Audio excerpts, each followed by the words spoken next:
आप सभी को पता होगा कि सीता स्वयंवर के समय जब श्री राम ने शिव के धनुष की प्रत्यंचा खींची तो वह शिव धनुष टूट गया और उस शिव धनुष के टूटने से एक दुस्सह शब्द हुआ जिसको सुनकर परशुराम क्रोध में भरकर आते हैं। परशुराम को क्रोध में भरा हुआ देखकर श्री राम उनसे विनम्रतापूर्वक कहते हैं, नाथ शंभु धनु भंज निहारा, होई है केयु एक दास तुम्हारा। हे नाथ, शिव के धनुष को तोड़ने वाला आपका कोई एक दास ही होगा। आयसु काह कहे किन मोही, सुनि रिसाई बोले मुनि को ही। आप यहाँ किस कारणवश आए हैं मुझसे कहिए। और श्री राम के इस वचन को सुनकर क्रोधित मुनि परशुराम क्रोध में भरकर बोलते हैं, सेवक सोजो करि सेवकाई, अरि करनी करी करिए लड़ाई। सेवक वो होता है जो सेवा के कार्य करता है। शत्रुता के कार्य करने वालों के साथ लड़ाई ही करनी होती है। सुनहु राम जहि शिव धनु तोरा, सहस बाहु सम सो रिपु मोरा। हे राम, सुनो, जिसने भी शिव के धनुष को तोड़ा है वह सहस्र बाहु के समान मेरा शत्रु है। सो बिलगाओ बिहाई समाजा, न तमार जय है सब राजा। उसे इस राज समाज से अलग करो, नहीं तो सारे राजा मारे जाएंगे। सुनि मुनि बचन लखन मुस्काने, बोले परसु धरहि अवमाने। मुनि के वचन को सुनकर लक्ष्मण मुस्कुराने लगते हैं और परशु धारण करने वाले अर्थात परशुराम की अवमानना हेतु बोलते हैं, बहु धनु ही तोरी लरिकाई, कबहु न असिरिस कीन गुसाई। बहुत सारी धनुइयाँ हमने लड़कपन में तोड़े, लेकिन हे गोस्वामी, आपने कभी इस प्रकार क्रोध नहीं किया। यही धनु पर ममता के ही हेतु, सुनि रिसाई कह भृगकुल केतु। इसी धनुष पर इतनी ममता का क्या कारण है, यह सुनकर भृगकुल के ध्वजा समान परशुराम क्रोध में भरकर कहते हैं, रे नृप बालक काल बस, बोलत तो ही न संभार।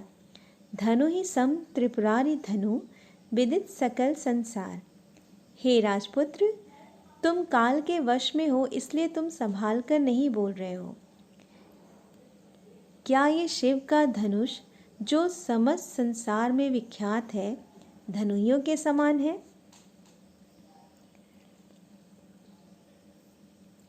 लखन कहा हंसी हमरे जाना, सुनहु देव सब धनुष समाना। लक्ष्मण हंसकर कहते हैं, हे देव, सुनिए, हमारे जानने में सभी धनुष एक समान होते हैं।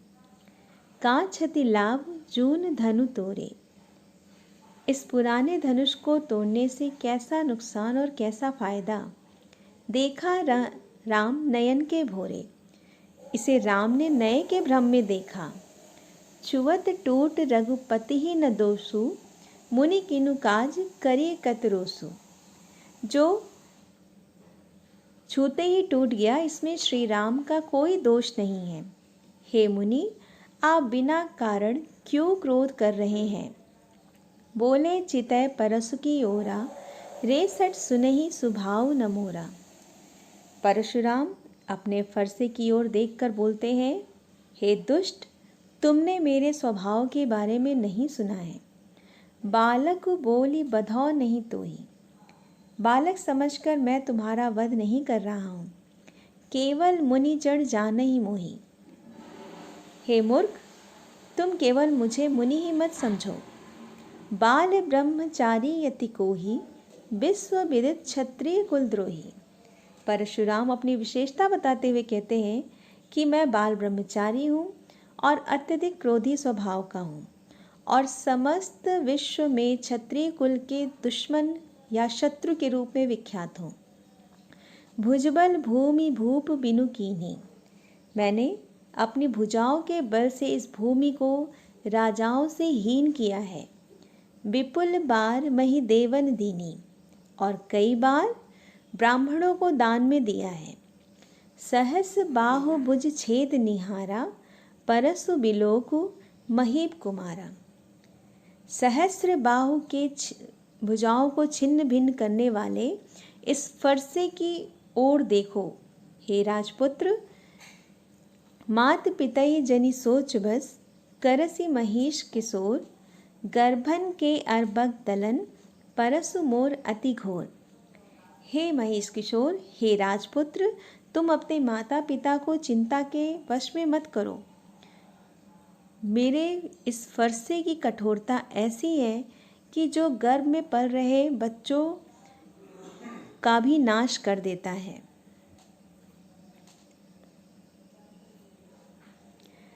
बिहसी लखनु बोले मृदुबानी, अहो मुनीस महाभट मानी। लक्ष्मण हंसकर मधुर वाणी में बोलते हैं, हे मुनीश्वर, आप स्वयं को महान योद्धा मानते हैं। पुनि पुनि मोहि दिखाव कुठारू, चहत उड़ावन फूकी पहारू। आप बार बार मुझे कुल्हाड़ी दिखा रहे हैं और ऐसा करके आप फूंक मारकर पहाड़ उड़ाना चाहते हैं। यहाँ कुम्हड़ बतिया को नाई, यहाँ कोई कुम्हड़े की बतिया नहीं है, अर्थात कोई कायर नहीं है। जे तर्जनी देख ही मरी जाही, जो आपकी तर्जनी देखकर मर जाएगा। देखी कुठार सरासन बाना,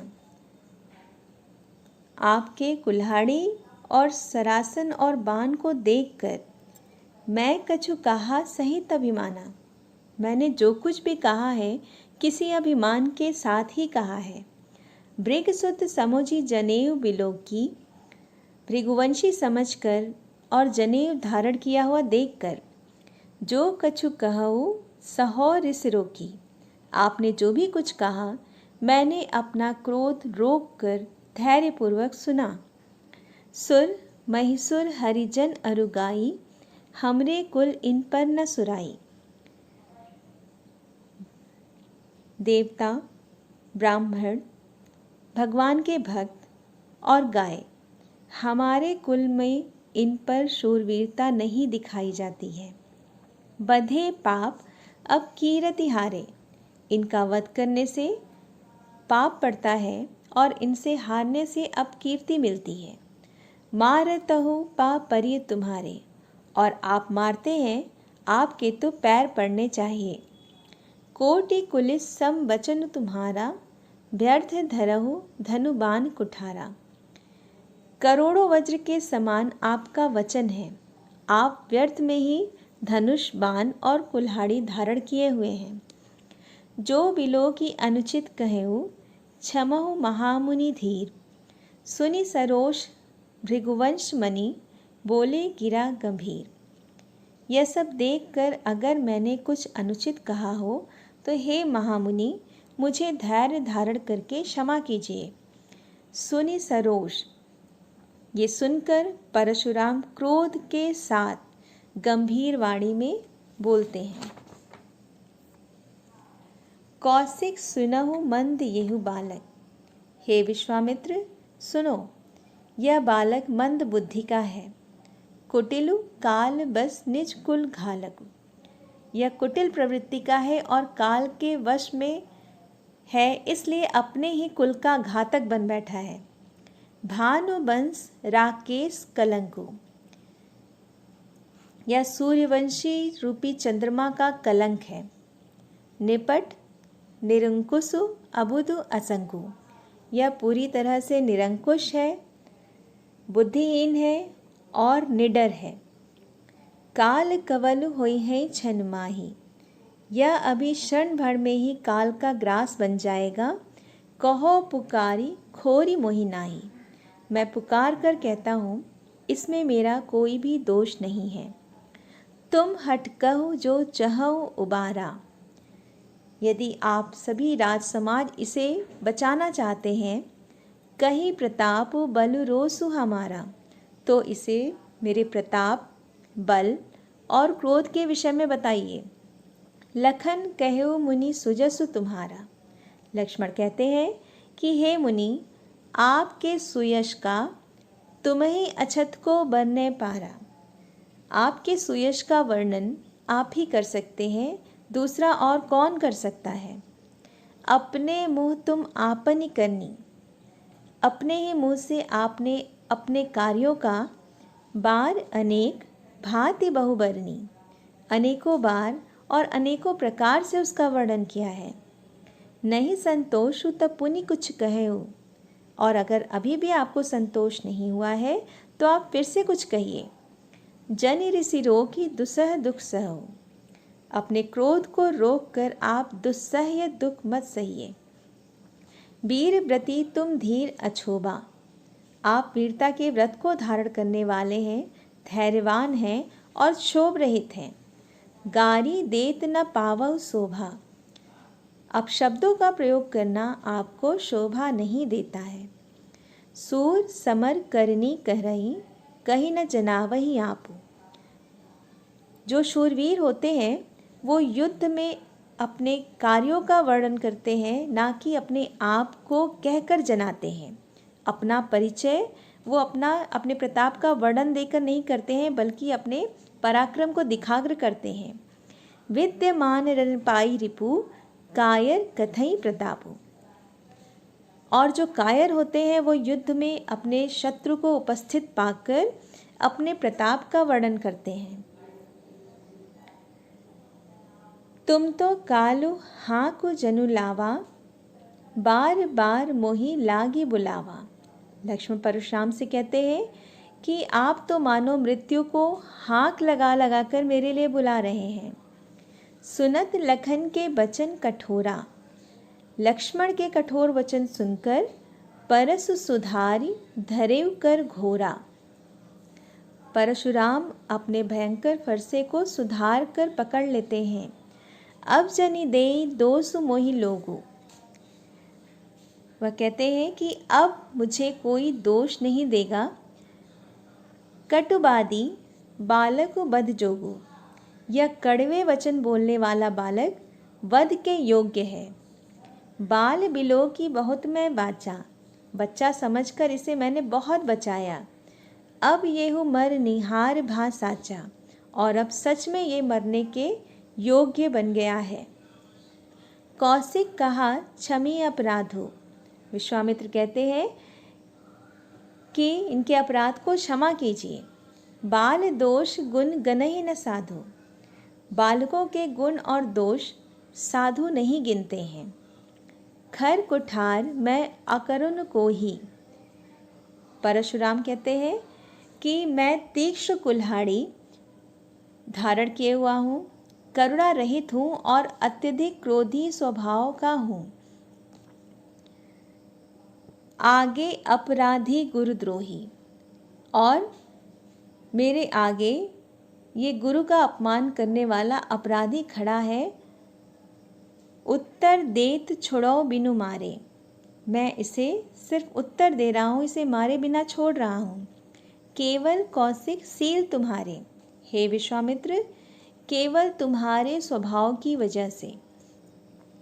नाता यही काटी कुठार कटोरे, गुरई हुरिन होते श्रम थोरे। नहीं तो इसी कुल्हाड़ी से इसे काट देता और गुरु ऋण से थोड़े ही श्रम से मैं उऋण हो जाता। गादे सुनु कर हृदय हंसी, मुनि हरियरे सूझ। विश्वामित्र ने मन में हंसकर कहा कि मुनि परशुराम को कैसे हरा ही हरा सूझ रहा है। अर्थात वे सब क्षत्रियों को हराने के कारण राम लक्ष्मण को भी सामान्य क्षत्रिय मान रहे हैं और उन्हें आसानी से मार डालने के विषय में सोच रहे हैं। अयमय खाड़ न ऊख में, अजहु न भूज अभूज। वे यह नहीं जानते कि वे गन्ने की बनी खाड़ नहीं है, बल्कि लोहे की बनी खाड़ है। अर्थात राम लक्ष्मण कोई सामान्य वीर नहीं है, वो एक पराक्रमी योद्धा है और अजहु न बूझ अबूझ। और इस तथ्य से आज भी परशुराम अनजान हैं। कहयो लखन मुनि सील तुम्हारा, को नहीं जान विदित संसारा। लक्ष्मण कहते हैं, हे मुनि, आपके स्वभाव को कौन नहीं जानता है, ये तो समस्त संसार में विख्यात है। माता पितई उरिन भय नीके, माता पिता के ऋण से आप भली प्रकार उऋण हो गए हैं। गुरु ऋणु रहा सोच बढ़ जी के, गुरु ऋण शेष रह गया है और यही आपकी चिंता का विषय बना हुआ है। सो जनु हमरे ही माथे काढ़ा, और ऐसा लगता है कि वो हमारे द्वारा ही होना लिखा है। दिन चली गए ब्याज बढ़ बाढ़ा, और काफ़ी दिन व्यतीत हो गए हैं इसलिए ब्याज भी काफ़ी बढ़ गया है। अब आनिय व्यवहरिया बोली, अब किसी हिसाब किताब करने वाले को बुलाइए। तुरंत देव में थैली खोली, और मैं बिना विलंब के ही थैली खोलकर उसका हिसाब किताब पूरा कर दूं। सुनी कटु बचन कुठार सुधारा। लक्ष्मण के कड़वे वचन सुनकर परशुराम ने अपनी कुल्हाड़ी सुधार कर पकड़ ली। हाय हाय सब सभा पुकारा, और सभी सभा में उपस्थित लोग हाय हाय पुकारने लगते हैं। भृगुबर परसु दिखा बहु मोही, विप्र विचार बचौ नृपद्रोही। हे भृगुवर, आप मुझे फरसा दिखा रहे हैं, और हे नृपद्रोही, हे राजाओं के शत्रु, मैं आपको ब्राह्मण समझकर बचा रहा हूँ। मिले न कबहु सुभट रणगाड़े, आपको युद्ध में कभी भी महान योद्धा नहीं मिले हैं, इसलिए द्विज देवता घरे ही के बाड़े। हे ब्राह्मण देवता, आप घर के ही बड़े हैं। अनुचित कई सब लोग पुकारे, रघुपति शयन ही लखनु निवारे। सभा में उपस्थित सभी लोग अनुचित है कहकर पुकारने लगे। रघुपति शयन ही, श्री राम ने नैनों के साथ लखनु निवारे, लक्ष्मण को मना किया। लखन उतर आहुति सरिस, भृगुबर कोप कृसानु। लक्ष्मण के उत्तर आहुति के समान थे, जो परशुराम की क्रोधाग्नि को और अधिक प्रज्वलित कर रहे थे। बढ़त देखी जल सम बचन, बोले रघुकुल भानु। और उस क्रोधाग्नि को बढ़ता हुआ देखकर भगवान श्री राम जल के समान शीतल वचन में बोलते हैं। आशा करती हूँ कि आपको ये सारे पद समझ में आ गए होंगे। धन्यवाद।